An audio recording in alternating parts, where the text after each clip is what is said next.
नमस्कार प्रेक्षकांनो, सावळ्याची जणू सावली या मालिकेच्या येणाऱ्या भागांमध्ये आपल्याला खूपच इंटरेस्टिंग तेवढाच कमालीचा ट्विस्ट पाहायला मिळणार आहे. होय प्रेक्षकांनो, इकडे मात्र सारंगला आता हळूहळू शुद्ध येणार आहे. सारंगची अपघातामुळे मात्र आता त्याच्या मेंदूवर खूप मोठं प्रेशर, खूप मोठा ताण आल्यामुळे प्रेक्षकांनो आता त्याला जुन्या काही गोष्टी आठवत नाही आहेत. इकडे मात्र सारंग फक्त सावली सावली करत असतो, कारण अपघातामध्ये लिटरली तो सगळंच विसरलाय. प्रेक्षकांनो आता मात्र काहीच गोष्टी त्याच्या लक्षात येणार. सावलीच्या नावाचा जो काही धावा तो करतोय, डॉक्टरांनी आता मात्र तिलोत्तमाला सांगितले की सावली कोण आहे, सावलीला मात्र आता तुम्ही सारंगसोबत भेटू द्या. तिलोत्तमा मात्र म्हणते, अहो डॉक्टर, अजिबात ती सावली आता याच्या आयुष्यात नाही आहे, ती आता याची बायको राहिलेली नाही आहे, तिचं दुसरं लग्न झालं आहे. डॉक्टर म्हणतात की तुम्हाला त्यांच्या आता जीवाची काळजी जर नसेल ना, तर तुम्ही तुमचं बघा. त्यांना आता सावली मॅडमसोबत बोलायलाच पाहिजे. त्यांच्या प्रकृतीत तरच सुधारणा होईल, तरच त्यांना बरं वाटेल, नाहीतर त्यांच्या जीवाचं काहीतरी बरं वाईट होईल. असं मात्र प्रेक्षकांनो डॉक्टरांनी आता तिलोत्तमाला सांगितल्याच्या नंतर तिलोत्तमाकडे आता खूप मोठं संकट आलंय. तिलोत्तमा सावलीकडे जाऊन खरंच तिच्या पाया पडून आता सावलीला सारंगच्या जवळ स्वतः घेऊन येणार का, हॉस्पिटलमध्ये त्याला भेटायला बोलावणार का, आणि सारंगच्या जीवासाठी मात्र आता सावली हे सगळं करणार का? प्रेक्षकांनो हे सगळं पाहणं फारच रंजकदार ठरणार आहे. कारण इकडे मात्र खूप मोठे आता सत्य बाहेर येणार आहेत. कारण येणाऱ्या भागांमध्ये आता ओवी भैरवीला तर कळून चुकले, ओवी सारंगचीच मुलगी आहे. कारण खंड्याने जखमी अवस्थेमध्ये भैरवीसमोर सगळं सत्य कबूल केलेलं असतं. भैरवीने त्याला विचारलं की ही पोरगी कोण आहे, तेव्हा तो म्हणतो सारंग मेहेंदळेची आणि सावलीचीच मुलगी ओवी आहे. तेव्हा मात्र भैरवीला खूप मोठा धक्का बसतो. तर मित्रांनो आजचा भाग इतका इंटरेस्टिंग दाखवला आहे ना, शेवटपर्यंत नक्की बघा. चॅनलवरती नवीन असाल तर चॅनलला सबस्क्राईब करा, व्हिडिओला लाईक करा. इकडे मात्र पंढरपूरला जाताना जो काही अपघात झाला आहे त्यानंतर सारंग आता निश्चित पडलेला असतो.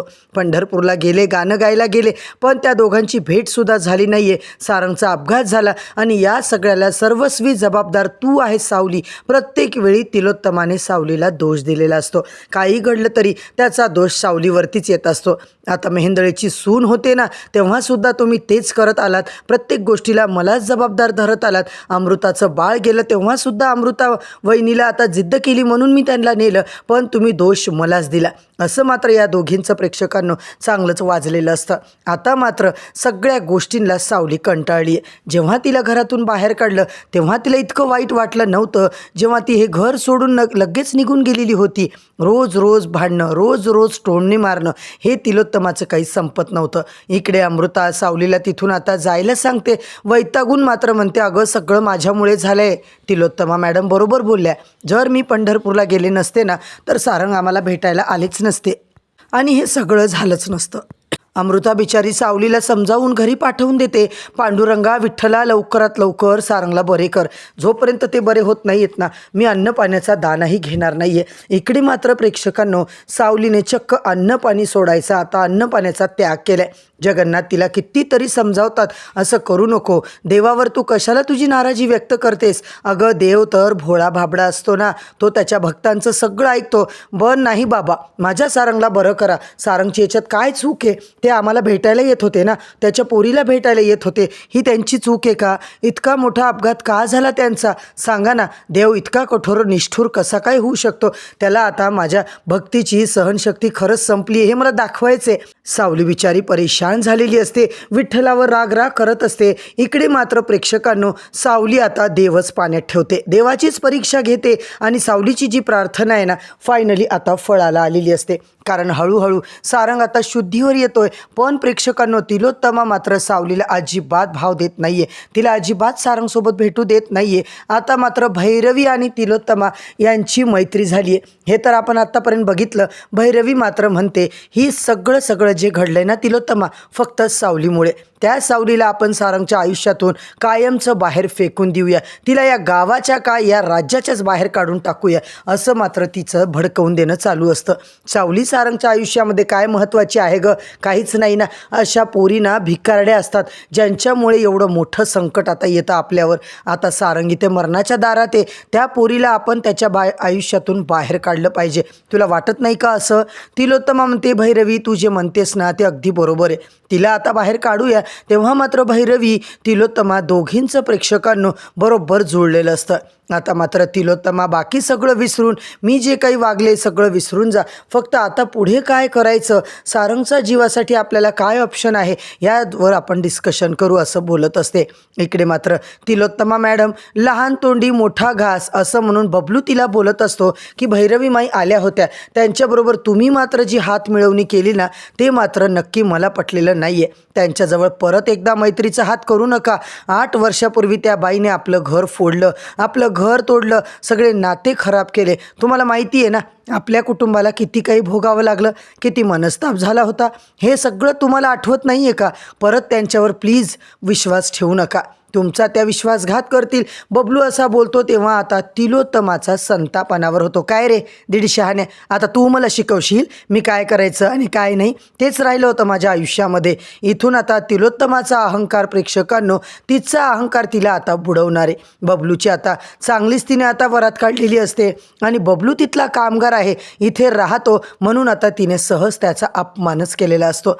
तिलोत्तमा आता इकडे तिला बरोबर शिक्षा मिळणार आहे, कारण डॉक्टर मात्र इकडे आले. डॉक्टर म्हणतात सारंग शुद्धीवर आलेत, पण आता शुद्धीवर आल्याच्या नंतर त्यांची काहीतरी विचित्र बडबड चालू आहे.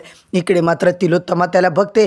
तिलोत्तमा त्याला अजिबात महत्त्वाची वाटत नाही आहे, कारण सारंगला सावली दिसत नाही आहे म्हणून त्याची आता बडबड चालू असते.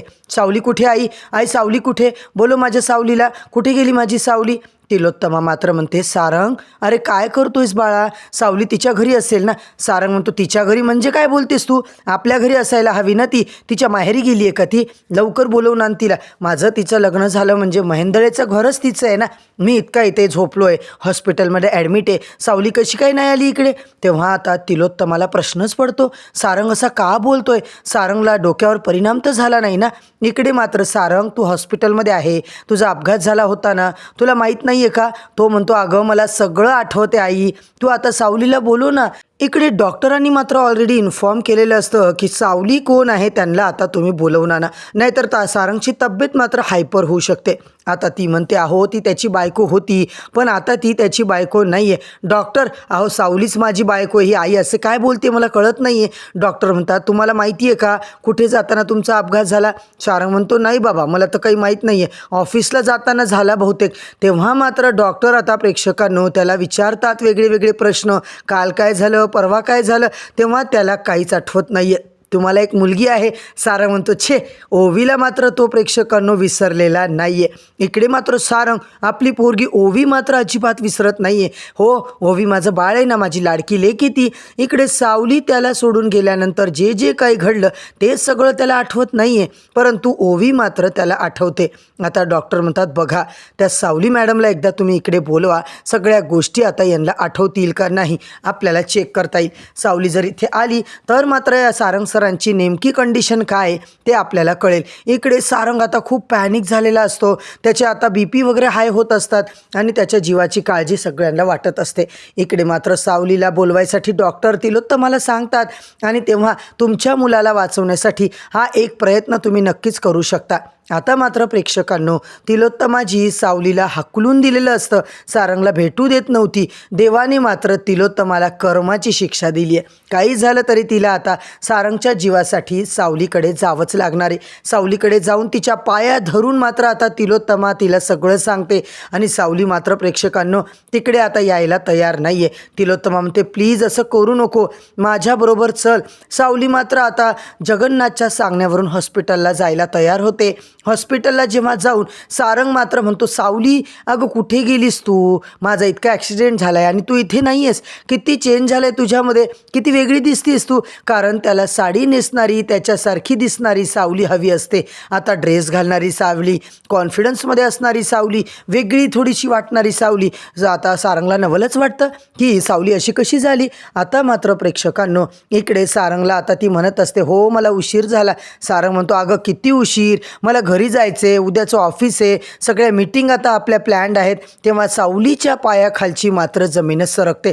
जेव्हा सारंग तिला बोलतो चल ना घरी जायचे ना आपल्याला, आपलं मेहेंदळे घर आपली वाट बघतंय ना, तेव्हा मात्र सावलीला धक्का बसतो. त्याला अजूनही वाटतंय की मीच त्यांची बायको आहे, मीच त्यांच्याबरोबर आहे. अबीर हे काहीच त्यांना आठवत नाही आहे. आता मात्र प्रेक्षकांनो सारंगच्या जीवासाठी तिलोत्तमाने सावलीकडे जाऊन तिला रिक्वेस्ट करून तिला आता इकडे आणलेलं असतं.